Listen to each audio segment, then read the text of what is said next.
Hello everyone.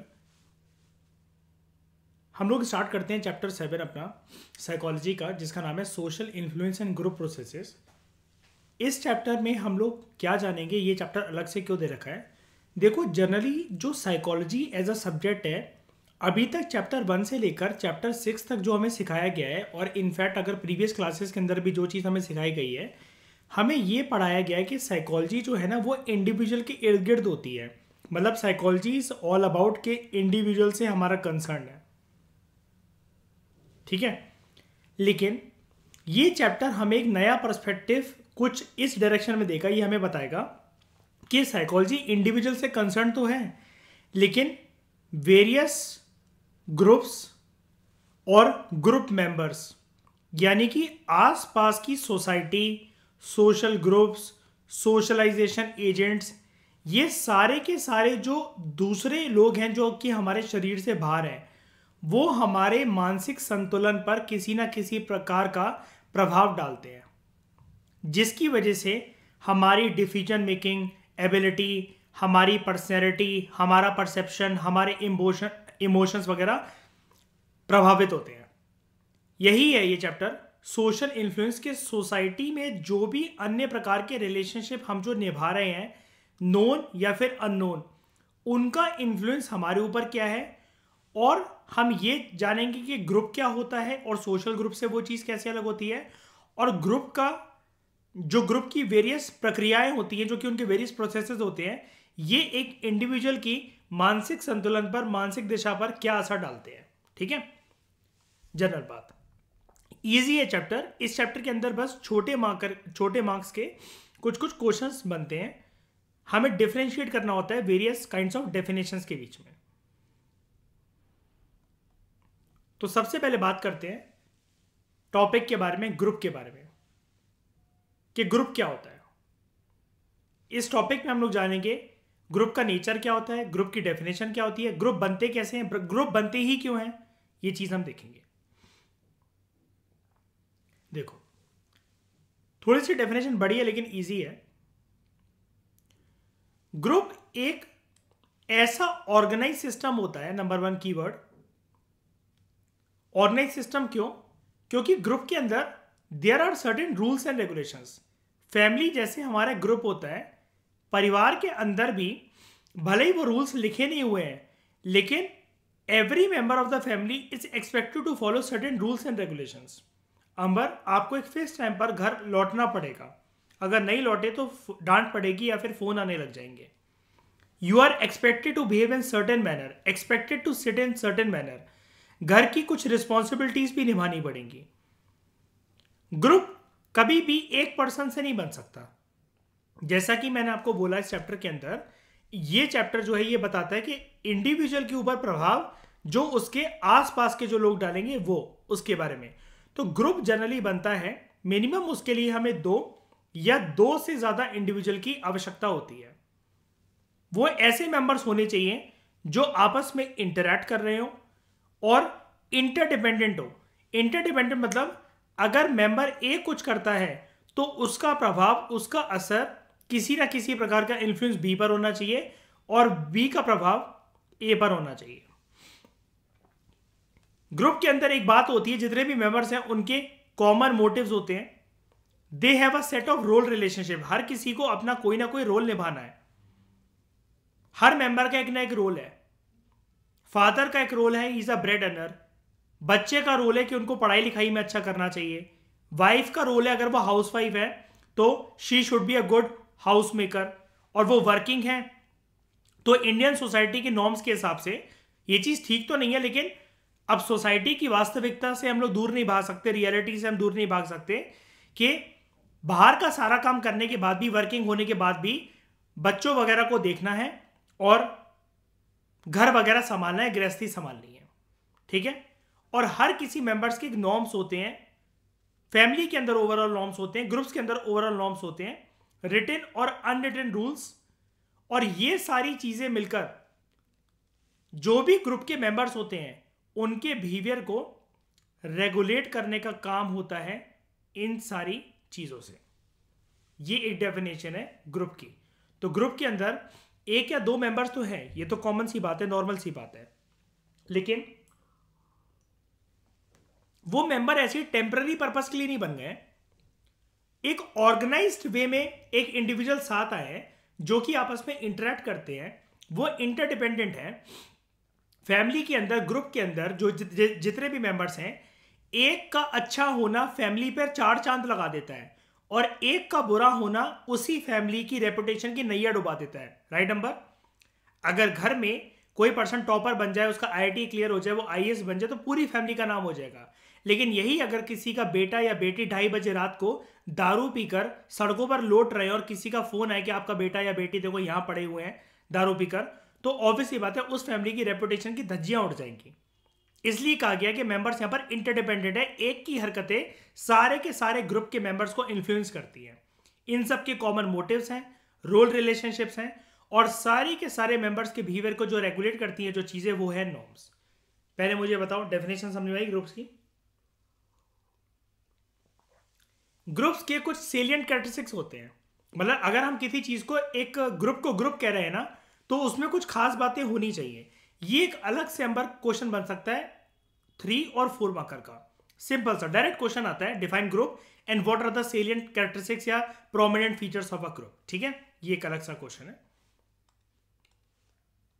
Salient characteristics of a group. Number 1,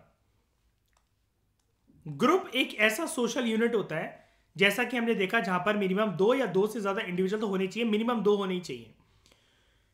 उनके अंदर सबसे पहले नंबर एक भावना ये होनी चाहिए that we belong to a group, यानी कि उनका एक परसेप्शन ही होना चाहिए that they themselves belong to the group. अगर ये फीलिंग ऑफ बिलोंगिंगनेस नहीं है ना, यहां पर मतलब क्या है, यहां पर जो एस्पेक्ट है, सबसे पहले एक फीलिंग होनी चाहिए। किस चीज की फीलिंग होनी चाहिए? Feeling of belongingness. हम बिलोंग करते हैं इस ग्रुप से। जिसको कदर ही नहीं है कि हम किसी ग्रुप से बिलोंग करते हैं, तो उसके इमोशंस ही अटैच नहीं है, तो वो मेंबर परमानेंट मेंबर नहीं है। ये जो कैरेक्टरिस्टिक है ग्रुप की, ये एक ग्रुप को दूसरे ग्रुप से अलग बनाता है। यानी कि अगर एक लकड़ियों का गट्ठा है, उसे तोड़ना बहुत मुश्किल है, लेकिन एक सिंगल लकड़ी को तोड़ना बहुत आसान है। सिमिलरली अगर हम परिवार को ग्रुप कह रहे हैं, सभी के सभी लोगों के बीच में एक एकता है, आपसी तालमेल है, तो बाहर के किसी भी नॉन लोग के लिए घर परिवार के मेंबर्स के बीच में खटास पैदा करवाना बहुत मुश्किल हो जाएगा, एज कंपेयर टू ऐसे परिवार के बीच में खटास पैदा करवाना जहां पर मेंबर्स को एक दूसरे से मतलब ही नहीं है, सगे भाई बहन एक दूसरे के दुश्मन बन रखे हैं। और ये कब होता है? दोनों केसेस के अंदर either there is an element of feeling of belongingness, या फिर ये वाली फीलिंग मिसिंग है। और ये चीज एक ग्रुप को ना एक यूनिक आइडेंटिटी देती है। हम साथ साथ एट काइंड ऑफ फैमिली, या फिर इस ग्रुप को तोड़ना बहुत मुश्किल है, या फिर इनके बीच में मिसअंडरस्टैंडिंग क्रिएट करवाना बहुत मुश्किल है, ये चीज। दूसरा फीचर क्या होना चाहिए? दूसरा फीचर ये होना चाहिए, ग्रुप एक ऐसा कलेक्शन होता है इंडिविजुअल्स का जिनकी कॉमन मोटिव्स और गोल्स होते हैं। यानी कि ये मेंबर्स हैं, member 1, member 2, member 3, member 4 and member 5। सबके प्रयास, सबकी पर्सनैलिटी, सबके एफर्ट्स अलग अलग हैं। इसके भी अलग, इसके भी अलग, इसके भी अलग, लेकिन अल्टीमेटली इन सब का गोल एक कॉमन पॉइंट पे मर्ज होना चाहिए, और यही बनेगा वो पॉइंट दैट ये कहा जाता है कि group should have common motives and goals. Okay, उसके बाद ग्रुप फंक्शन, जो ग्रुप्स हैं they function either towards a given goal, जो कि उनको गोल या तो दे दिया गया उसकी तरफ वो वर्क करते हैं। जैसे शादी या फंक्शन किसी के अगर घर पर हो या किसी का बर्थडे हो, तो सभी फैमिली मेंबर्स को रिस्पॉन्सिबिलिटी दे दी जाती है, राइट, कि तुम केक ले आना, तुम सजावट को देखना, तुम पंडित वाले को देखो, तुम मिठाई को देखो, तुम फूल वाले को ले आओ। हर किसी का एक अलग अलग टास्क है, गिवन ग्रुप है, गिवन गोल है उनका। ठीक है, गोल या तो ऐसा हो सकता है कि उनको एक सर्टेन वे में काम करना है, और अवे फ्रॉम सर्टेन थ्रेट्स जो कि ग्रुप को फेस करने को मिले। अवे फ्रॉम सर्टेन थ्रेट्स मतलब क्या? ये जनरली बात होती है स्पोर्ट्स वाले ग्रुप की, कि किसी भी अननोन मेंबर से अपने ग्रुप्स की सीक्रेट मीटिंग्स के बारे में डिस्कशन शेयर ना करो। या ये चीज फैमिली में भी हो सकती है, फैमिली में कैसे, एक ग्रुप के जैसे कुछ नॉर्म्स हैं, हमेशा से बचपन से अंबर ये सिखाया जाता होगा ना कि रास्ते में बेटा कोई कुछ दे तो कुछ खाना मत, किसी के साथ चले मत जाना, कोई नंबर वगैरह मांगे तो मतलब या बोले कि मैं आपको छोड़ देता हूँ, आपके पापा का दोस्त हूँ, तो ये चीज़ हमेशा घर पे सिखाई गई है ना कि ऐसे लोगों को नो कहना स्ट्रेंजर्स को, और अपने घर की बातें बाहर नहीं बतानी है ना। यहां पर एलिमेंट क्या है, that your group that is your family can face certain threats from strangers, है ना। उसके बाद collection of individuals who are interdependent. Group एक ऐसा कलेक्शन होता है ऐसे इंडिविजुअल्स का जो कि इंडिपेंडेंट नहीं है, इंटरडिपेंडेंट है। आप मतलब एक पर्सन की एक्टिविटी दूसरे पर्सन के ऊपर जो कि ग्रुप का पार्ट है उनके ऊपर प्रभाव डालती है किसी ना किसी प्रकार से।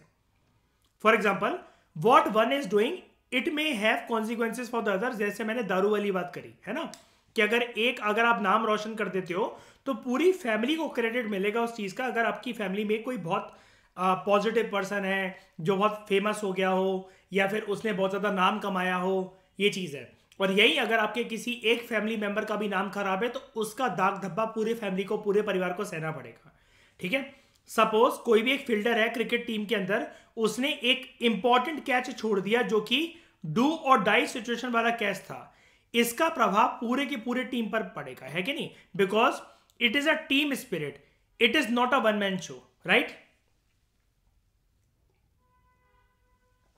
उसके बाद ग्रुप एक ऐसे इंडिविजुअल्स को कहा जाता है, एक ऐसे इंडिविजुअल्स की जॉइंट एसोसिएशन को कहा जाता है जो कि अपनी नीड को सेटिस्फाई करने के लिए एक साथ यहां पर आए हैं। हो सकता है उनको पॉपुलैरिटी चाहिए हो, सक्सेस चाहिए हो, फेम चाहिए हो, और वो अकेले होकर इस चीज को इस एम को पाने में इतने ज्यादा केपेबल ना हो, लेकिन उनको ऐसा लगता है कि नंबर ऑफ इंडिविजुअल्स के साथ अगर कॉमन रूप से प्रयास अगर हम लोग करेंगे तो इस गोल को पाना आसान हो जाएगा। जैसे कहते हैं ना कि फैमिली के अंदर रहकर लोग रात को घर क्यों आते हैं, because it is a safe place, है ना। सोने के लिए इससे बेस्ट अड्डा कोई नहीं हो सकता पूरी दुनिया में, अपना घर, है ना, जहां पर आपको सोते हुए एटलीस्ट कोई टेंशन नहीं है कि सोते हुए कोई मारकर चला जाएगा, नहीं। ये चीज है। ग्रुप एक ऐसे इंडिविजुअल्स की गैदरिंग होती है जो कि आपस में इंटरेक्ट करते हैं, ईदर डायरेक्टली अगर वो ग्रुप परमानेंट है लाइक फैमिली, और इनडायरेक्टली अगर आप नए नए किसी टीम या किसी स्पोर्ट्स में शामिल हुए हो। ओके, उसके बाद ग्रुप एक ऐसा कलेक्शन है इंडिविजुअल्स का जिनकी इंटरेक्शंस जो हैं वो रैंडम इंटरेक्शंस नहीं है। ग्रुप मेंबर्स की इंटरेक्शन को शेप करने के लिए उनका रोल क्या है और ग्रुप के अलग अलग नॉर्म्स क्या हैं, ये चीजें बहुत इंपॉर्टेंट होती है। इसका मतलब ये है ग्रुप मेंबर्स जो हैं नॉर्म्स और रोल्स की वजह से ऑलमोस्ट सिमिलर फंक्शंस परफॉर्म करते हैं जितने भी बार वो मिलेंगे, और ग्रुप मेंबर्स इन नॉर्म्स के साथ स्टिक भी करते हैं। दे एडहेयर टू का मतलब होता है they stick to those norms. हर कोई अपनी अपनी नहीं चलाता, जैसे ग्रुप के नॉर्म्स होते हैं उसके अकॉर्डिंग बिहेव करना पड़ता है। ठीक है, नॉर्म्स ये बताते हैं ग्रुप मेंबर्स को कि how group members should behave, और एक्सपेक्टेड बिहेवियर क्या होना चाहिए ग्रुप मेंबर्स का। क्या ये वाली बात समझ में आई? ठीक है, अब ग्रुप्स को हम लोग और अलग अलग तरह के कलेक्शन ऑफ पीपल होते हैं जिसको हम लोग बचपन से लेकर अभी तक वो टर्म्स यूज कर रहे हैं और हमें लगता है कि ये सब एक ही बातें हैं, लेकिन आज आपको पता लगेगा कि ये सारी बातें अलग है। सबसे पहले क्राउड। क्राउड क्या होता है? क्राउड एक ना ऐसा कलेक्शन ऑफ पीपल है जिनका कोई कॉमन एम पर्पस वगैरह नहीं है। इसका सिंपल सा एग्जांपल दे देता हूं। मूवी देखने के लिए, ठीक है, मूवी छोड़ो, मूवी वाला एग्जांपल नहीं लेते हैं, यहां पर रोड पर कोई एक शो निकल रहा है, एक शो प्रोसेशन निकल रहा है, किसी की रैली निकल रही है, कुछ निकल रहा है, उसको देखने के लिए अलग अलग लोगों की भीड़ जमा है। ये जो भीड़ है ना, ये क्राउड एक ऐसा कलेक्शन होता है लोगों का जो कि एक पर्टिकुलर जगह में या किसी पर्टिकुलर सिचुएशन में प्रेजेंट है बाय चांस। वो डिसाइड करके नहीं आए हैं, बस जो लोग वहां पर खड़े हैं वो बस खड़े हैं, जानते नहीं एक दूसरे को। ठीक है, सपोज पर्सन रोड से जा रहा है, may not got do so, वहां पर एक कोई एक्सीडेंट हो तो लार्ज नंबर ऑफ पीपल एक जगह पर आ जाएंगे उनकी कलेक्शन हमें देखने को मिलेगी। ये एक एग्जांपल है क्राउड का। अब क्राउड ग्रुप से कैसे अलग होता है? क्राउड में ना ही किसी प्रकार का कोई स्ट्रक्चर है, ना ही कोई नॉर्म्स है, ना ही कोई रूल्स है, ना ही फीलिंग है बिलोंगिंगनेस की। क्राउड का बिहेवियर इरेशनल होता है, मतलब it is not determined by any logic, any role, any norms, and यहां पर मेंबर्स के बीच में इंटरडिपेंडेंस नहीं है, यानी कि कोई कुछ भी करे उसका प्रभाव किसी दूसरे के ऊपर नहीं निकल रहा है। एक एक्सीडेंट विक्टिम को कोई उठाकर लेकर नहीं जा रहा है, may not got do so, लेकिन अब इससे बाकी मेंबर्स को कोई फर्क नहीं पड़ने वाला, बात ये, ठीक है। तो यहां पर ना ही कोई स्ट्रक्चर है, ना ही कोई फीलिंग है बिलोंगिंगनेस की, ये इरेशनल है, ठीक है। और बिहेवियर जो है लोगों का यहां पर, और इंटरडिपेंडेंस नहीं है, फीलिंग ऑफ बिलोंगिंगनेस नहीं है, kind of, that means there are no roles और नो नॉर्म्स इन क्राउड। समझ में आया?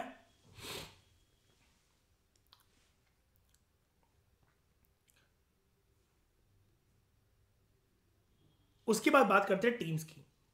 ये टीम्स क्या होती हैं?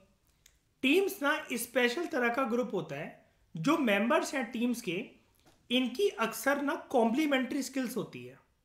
कॉम्प्लीमेंट्री स्किल्स मतलब ऑलमोस्ट जो किसी एक टीम का पार्ट है ना, उनकी स्किल, जैसे कहते हैं ना हम लोग नंबर 19-20 का फर्क होना, 19-20 का फर्क होता है, और लगभग इतना भी फर्क नहीं होना चाहिए। जैसे एक बात बताओ, कोई एक फुटबॉल टीम है, क्रिकेट टीम है, या किसी भी चीज की टीम बन रखी है, आप किसी एक ऐसे पर्सन को जिसका दूर दूर तक ताल्लुक नहीं है उस स्किल से, आप क्यों ले लोगे बेफालतू में, है ना? तो टीम्स ना, ग्रुप तो होते हैं, लेकिन यहां पर कीवर्ड है they are special kind of groups, फालतू ग्रुप्स नहीं है, they are groups of special kind. Members जो होते हैं टीम के, उनकी कॉम्प्लीमेंट्री स्किल्स होती है, and they are committed to common goal और पर्पस। यहां पर जो मेंबर्स होते हैं, कीवर्ड दूसरा ये है, they are mutually accountable for their activities. सब लोग रिस्पॉन्सिबल हैं, एक का भी काम ना करना और काम करना, सारे के सारे ग्रुप पर, ऑब्वियसली बात है, एक स्पेशल प्रकार का, स्पेशल तरीके का ग्रुप है, उस पर प्रभाव डाल सकता है। टीम्स के अंदर एक इंपॉर्टेंट टर्म यूज करने जा रहा हूं मैं, एक पॉजिटिव सिनर्जी होती है। ये पॉजिटिव सिनर्जी कुछ नहीं है पर, ये पॉजिटिव सिनर्जी मतलब एक ऐसी एनर्जी होना जहां से एक स्पिरिट ऑफ बिलोंगिंगनेस फील हो, यानी कि आपको वी फीलिंग फील हो, दैट हम सब एक हैं, और हम सब की एनर्जी एक कॉमन डायरेक्शन में फ्लो कर रही है। और ये पॉजिटिव एनर्जी कैसे आती है? मैंने बोला ना, हम सबकी एनर्जी कॉमन डायरेक्शन में फ्लो कर रही है, यानी कि सभी के सभी मेंबर्स का एक कोऑर्डिनेटेड एफर्ट होना चाहिए। तो सवाल ये उठता है, अब अगला क्वेश्चन नंबर ये बन सकता है, आपको अलग से क्वेश्चन में पिंक कलर से हाईलाइट कर रहा हूं इसे, what are the main differences between groups and team? 2 3 marker और इधर 4 मार्कर का ये क्वेश्चन बन सकता है अगर आया तो, ठीक है। इस 2 ही पॉइंट है बस इसके अंदर, इसलिए मैंने आपको 2 या 4 मार्कर बोला, ठीक है। तो देखो है क्या डिफरेंस, क्या है? जो ग्रुप्स होते हैं ना, जो ग्रुप्स हैं, यहां पर जो परफॉर्मेंस है, एक मिनट, ये जो ग्रुप्स हैं, इनके अंदर जो परफॉर्मेंस है, परफॉर्मेंस डिपेंड होती है कॉन्ट्रीब्यूशन ऑफ इंडिविजुअल मेंबर्स के ऊपर। लेकिन टीम के अंदर इंडिविजुअल कॉन्ट्रीब्यूशन तो इंपॉर्टेंट है ही, लेकिन टीम वर्क बहुत मैटर करता है। ग्रुप के अंदर एक बंदे के काम करने का मैटर करता है, लेकिन यहां पर टीम वर्क बहुत मैटर करता है, यानी कि it is not at all a one man show, इसलिए इसको स्पेशल काइंड ऑफ ग्रुप बोला जाता है। ग्रुप्स के अंदर जो लीडर है, या कोई भी जो पर्सन है जो कि ग्रुप को हेड कर रहा है, वो रिस्पॉन्सिबिलिटी लेता है अपने वर्क के लिए। लेकिन टीम्स के अंदर हालांकि देयर इज अ लीडर, लेकिन मेंबर्स ना अपने आप को रिस्पॉन्सिबल मानते हैं। अगर वो जीते तो सबकी वजह से जीते, हारे तो सबकी वजह से हारे, ऐसा क्यों? अगर आए ना ये क्वेश्चन कि ऐसा क्यों 1 मार्कर का अंबर, तो ये है उसका answer, there is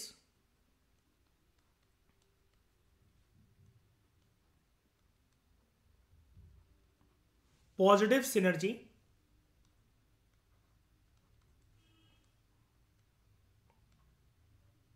amongst members of a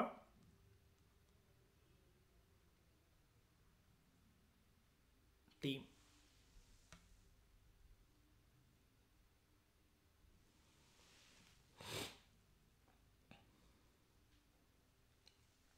यहां पर आपको पिक्चर ए शो हो रही है, एक फुटबॉल टीम है, यहाँ पर ग्रुप मेंबर्स इंटरेक्ट कर रहे हैं एक दूसरे के साथ, ऑब्वियसली बात है वो इसलिए इंटरेक्ट कर रहे हैं, इनके डिफाइंड रोल्स हैं, डिफाइंड गोल्स हैं जो कि इन सबको कॉमनली अचीव करने हैं। पिक्चर बी के अंदर आपको यहाँ पर एक ऑडियंस दिख रही है who is watching a football match. Audience कुछ नहीं होता, इट इज़ जस्ट, मेयर का मतलब होता है it is just a collection of people जो कि एक पर्टिकुलर जगह पर कलेक्ट हो गए हैं कोइंसिडेंस, बाय कोइंसिडेंस। और यहां पर क्या होता है, जैसे क्राउड में कोई पॉजिटिव एनर्जी नहीं थी, कुछ नहीं थी, बस यहां पर क्या होता है एक दूसरे को जानते नहीं है, लेकिन ऑडियंस के अंदर सबका एम कॉमन है। अभी मैच छोड़ो, सबसे एक कॉमन बात करते हैं, मूवी। सब लोग वहां पर एक ही पर्पज से बैठे हैं, हाँ वो अलग बात है कुछ निबन निब्बी चले आते हैं चोंच से चोंच लड़ाने, ठीक है, लेकिन सब लोग एक ही पर्पज से बैठे हुए हैं मूवी देखने के लिए। Right number.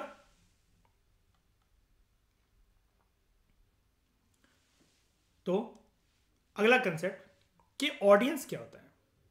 ऑडियंस एक कलेक्शन होती है लोगों की जो कि एक पर्टिकुलर जगह पर असेंबल हुए हैं for special purpose. Special purpose यानी कि या तो वो मूवी देखने के लिए या कोई एक मैच वगैरह देखने के लिए, आपस में एक दूसरे को नहीं जानते हैं। अब ऑडियंस से ही एक टर्म निकल कर आती है जिसको मैं ग्रीन कलर से मार्क कर रहा हूं, ये अलग से बन सकता है, इसको इन्होंने बोल्ड नहीं कर रखा है इस बुक के अंदर, मॉब। ऑडियंस कभी कभार ना अंबर पैसिव मोड पर चली जाती है। पैसिव मोड पर मतलब जैसे मतलब मान लो कि सबकी नाराजगी जो है एक कॉमन डायरेक्शन में गई कि मूवी थिएटर में लाइट चली गई या फिर प्लेयर्स ने इतना अच्छा परफॉर्म नहीं करा, तो कभी कभार जो ऑडियंस है वो पागलपन में चली जाती है, बेकाबू हो जाती है, and they become mobs. Mob के अंदर क्या होता है, मॉब के अंदर डेफिनेट सेंस ऑफ पर्पस होता है, और मॉब एक ऐसा क्राउड होता है, इसको कहा जाता है इसके अंदर सबका अटेंशन इस पोलराइज, यानी कि सबका अटेंशन एक कॉमन डायरेक्शन अंदर गया हुआ है और सबका एक कॉमन डायरेक्शन के अंदर ही एक्शन चल रहा है। मॉब बिहेवियर के अंदर हम लोग ऐसा कहते हैं कि जितने भी लोग हैं अगर वो मॉब बिहेवियर का पार्ट है तो there is homogeneity of thought as well as उनके बिहेवियर के अंदर इंपल्सिविटी होती है। एंड जो मॉब होते हैं वो बेसिकली दंगे कर सकते हैं, वो राइट्स कर सकते हैं, इनकी वजह से माहौल जो है वो इसका बन सकता है टर्बुलेंस का। टर्बुलेंस का मतलब होता है उथल पुथल हो जाना एक पर्टिकुलर जगह पर। हो सकता है प्लेयर्स के ऊपर बोतल वगैरह फेंकने लगे, टमाटर अंडों के बाहर करने लगे, मूवी थिएटर के अंदर पर्दा फाड़ दें, ये ऐसी चीजें। ठीक है, मतलब शुरू में मॉब तो बहुत कुछ कर लेता है, पहले तो मूवी थिएटर के अंदर पर्दा फाड़ दिया, अंबर है ना, और फिर पुलिस ने इनकी तशरीफ फाड़ दी। तो इस डिस्कशन में फिलहाल इतना ही। Thank you very much for discussion.